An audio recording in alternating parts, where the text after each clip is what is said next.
నమస్తే welcome to dot news. నేను మీలా స్టార్ హీరోను కాదు, అంత గ్లామరు లేదు, మీ అంత అందగాన్ని కూడా కాదు, ఏదో మోస్తరు మామూలు మనిషిని. కాకపోతే నన్ను నమ్ముకున్న వాళ్ళ కోసం ఎంత దూరమైన వెళ్ళేవాడిని. మీలా నమ్మక ద్రోహం చేసేవాడిని మాత్రం కాదు. కావాలంటే నా బ్యాక్ స్టోరీ వెరిఫికేషన్ చేసుకోవచ్చు, నో ప్రాబ్లం. ఒకే మాట ఒకే బాట.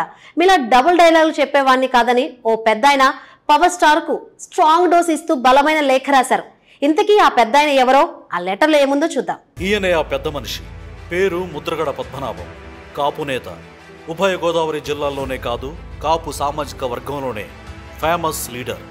ఏ పార్టీ అధికారంలో ఉన్నా ఈయన డిమాండ్ తగ్గేదేలే.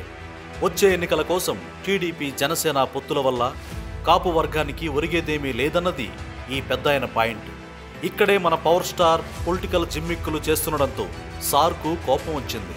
వెంటనే పెన్ను పేపర్ తీసుకున్నారు. కడుపులో ఉన్నదంతా పేపర్పై కక్కిపడేశారు. పవన్ తనను నమ్మించి మోసం చేశాడని సీరియస్గా రాశారు. మీ నిర్ణయాలు మీ చేతుల్లో లేవని ఎద్దేవా చేశారు. 2 సార్లు కిర్లంపూడి వస్తానని మీరు నాకు కబురు పంపారు.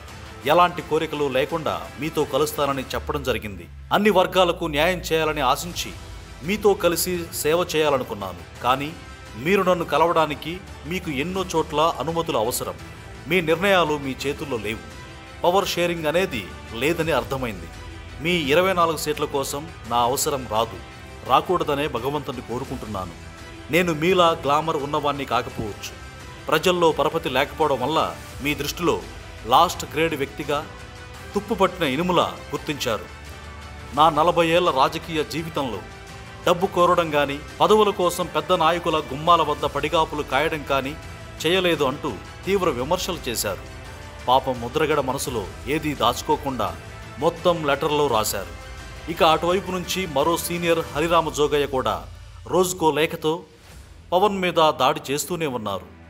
ఎవరెన్ని చెప్పినా జనసేన అధినేత మాత్రం కావాలనే 24 సీట్లు తీసుకున్నానని, విమర్శించే వాళ్ళు నా వాళ్ళు కాదని, నాతో యుద్ధం చేసే వాళ్ళే ఉండాలని చెబుతున్నారు. ఎన్నికలంటే అయిన వాళ్ళను కాని వాళ్ళను కలుపుకొని పోవాలయ్యా. ఈ సూత్రం తెలియకే మీ అన్నయ్య కూడా బొక్కబోర్ల పడ్డారు. ఇప్పుడు మీరు కూడా అని కాపు నాయకులే చెప్పుకుంటున్నారు. Please subscribe dot news.